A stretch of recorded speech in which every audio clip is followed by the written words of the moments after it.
I'm going to become a regular habitant of the Plug and Play Center here, and I hope all of you will be too. If you don't have a venture capital arm, you ought to think about setting aside dollars to create one. And it doesn't take a lot, because it starts off with a cultural approach to how you're going to incent entrepreneurs to succeed. And that's by being partners on the balance sheet with them.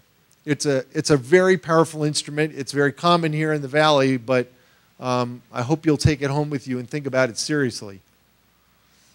And we think about how to do that, how to share capital with risk takers along a continuum, just like you do. At the far end of that continuum it's an M&A transaction.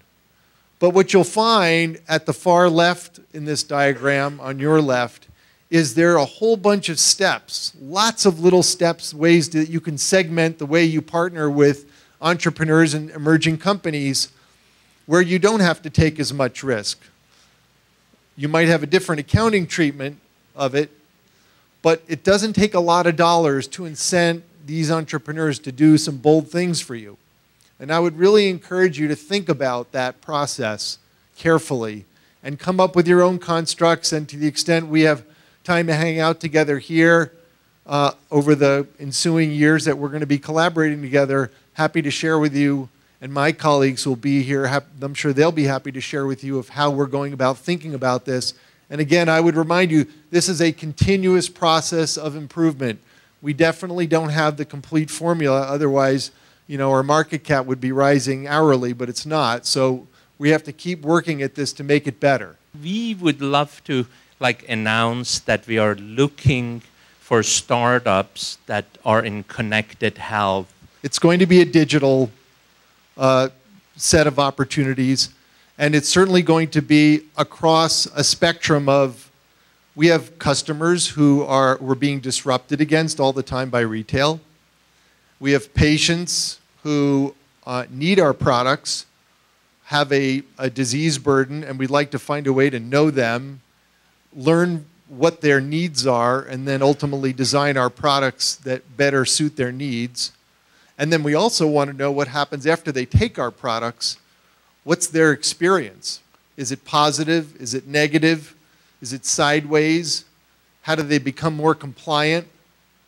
We are headed into a world of healthcare deployment where, unlike in, let's say, the consumer industry, where you pay all up front for the product and you get all the value you think you deserve after you've paid for it, to one in healthcare where we may get paid partially for our product and then wait for the outcome and then get a reward or a contingent payment scaled based on that outcome. There are certain regulatory bodies in the world that believe that's the most appropriate method of payment, reimbursement, compensation, consideration for healthcare companies with products that are not perfectly attuned to their customers. That's a huge challenge for us because we can't tailor-made every single product for every person.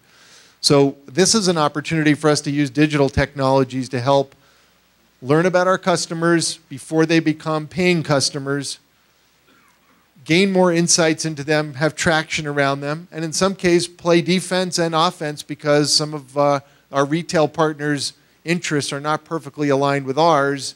That's code for sometimes you might want to swap our product out for a white labeled one that's higher gross margin for you. We need to play in that field, and we will. And this is just one of those avenues that we can gain some traction, some knowledge, ultimately talent, and then accrue some assets onto the balance sheet.